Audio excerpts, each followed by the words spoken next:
Eh bien, nous avons quelques difficultés à entrer en contact avec notre ami Meir Dahan, qui devait nous parler des nouveaux systèmes de missiles acquis par le ministère de la Défense, plus exactement par Tsahal, pour tenter de rendre étanche le ciel israélien en cas d'attaque ennemie. Et Meir Dahan ne nous répond pas pour l'instant. J'espère que nous aurons l'occasion de lui parler d'ici la fin de cette heure d'actualité. Mais en attendant, eh bien, Eliana Gurfinkel, nous avons projeté sur le devant de la scène plus tôt que prévu. Tout à fait, Daniel. Je pense que vous arriverez à faire face à ce défi. Tout à fait. Pour nous parler, dans le cadre de votre chronique, de quel sujet ? De Fouad, Binyamin Ben Eliezer, puisqu'il est décédé il y a 2 ans, le 28 août 2016, et nous sommes aujourd'hui, ce matin, le 28 août 2018. J'imagine que c'est quelqu'un que vous avez connu personnellement, que vous avez dû interviewer. Oui. Voilà, donc je suis sûre que vous allez nous raconter des anecdotes. Hein. Moi, ce que je raconte, c'est ce que je recherche. Vous, c'est vos histoires, vos souvenirs. Voilà. Binyamin Ben Eliezer est né un 12 février 1936 à Bassora, donc en Irak. Il a fait son alia en 1950, donc à l'âge de 16 ans. Il va rejoindre l'armée en 54 et à 18 ans, donc. Et il va devenir général, puis il aura plus tard, il aura une position importante en tant que gouverneur de la Judée-Samarie. Il aura une particularité, donc il a fait une belle carrière politique. C'est surtout carrière en tant que coordinateur, responsable de gouverneur de la Judée-Samarie qui se fera connaître dans l'armée israélienne. Voilà. Mais il a une particularité. Donc quand il termine de ses années à l'armée, il va donc se lancer dans la politique. Il va d'abord, j'ai envie de dire presque naturellement, se tourner vers des partis séfarades, puisque lui-même, comme je vous l'ai dit, est né en Irak. Mais il va ensuite se tourner vers le mouvement travailliste. Et il sera donc la première personne à la tête du mouvement travailliste qui sera séfarade. Alors, on le dit ici assez souvent, mais peut-être qu'on ne le dit pas assez. C'est quand même assez c'est révolutionnaire dans les années, à la fin des années 70, début des années 80, qu'il y ait autant de séfarades et des postes aussi importants, le Parti travailliste qui a toujours été... C'est pas dans les années 80. Non, c'est plus tard. Ah oui, c'est en 2000. Oui, c'est en 2000. Mais le fait qu'il soit rentré et qu'il devienne actif, c'est quand même aussi assez surprenant pour ces années-là, surtout qu'à cette époque, on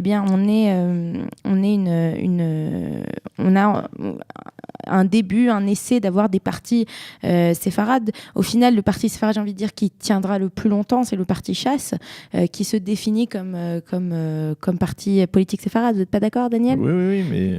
Non, il y a d'autres partis... Non, parce que Fouad, Fouad avait essayé de... Il avait créé...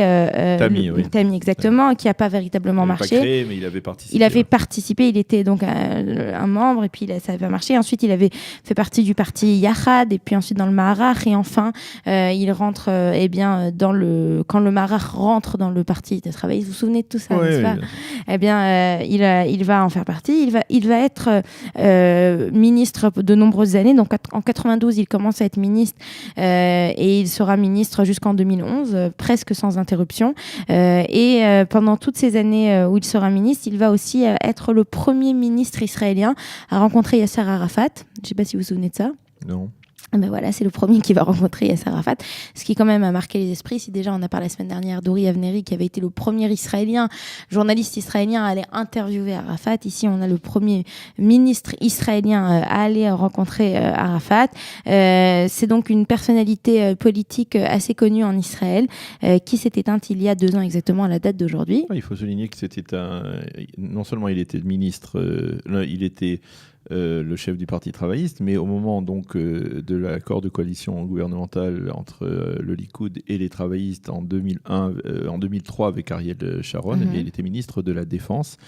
Il a été ministre de la Défense, si je ne m'abuse, il a été ministre de la Défense. Il a été ministre de la Défense. Il a été entre 2001 et 2002. Voilà, en 2001 et 2002, c'est ça. Entre 2001 et 2002, c'est-à-dire tout de suite lors de la formation du gouvernement d'Union nationale en 2001 par Ariel Sharon. Dans une période où la défense était un sujet... Et donc il était vraiment à son summum, au summum de sa carrière, président du Parti travailliste, ministre de la Défense.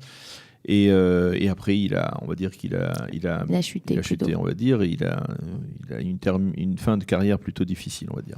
Voilà, il y avait plusieurs histoires de corruption derrière. Voilà, on va moins parler de ça ce matin. On va moins parler de ça, voilà. Il s'est donc éteint il y a 2 ans. Et puis, il faut le souligner que c'était un des ministres israéliens les plus proches de Hosni Moubarak, du président égyptien pendant de très nombreuses années. C'était son ami. Souvent, sûrement parce qu'il avait la langue, il pouvait donc s'exprimer. Ça devait faire parler la langue de ses voisins rapproche toujours. Voilà. Eh bien, nous allons marquer une pause et j'espère que nous allons retrouver dans quelques instants Meir Dahan pour parler des systèmes de missiles israéliens. Vous aimez l'histoire juive ? Retrouvez Liana Gurfinkel dans Un jour notre histoire sur Studio Kalita, c'est tous les matins, pour découvrir ensemble les événements et les personnages qui ont fait notre histoire.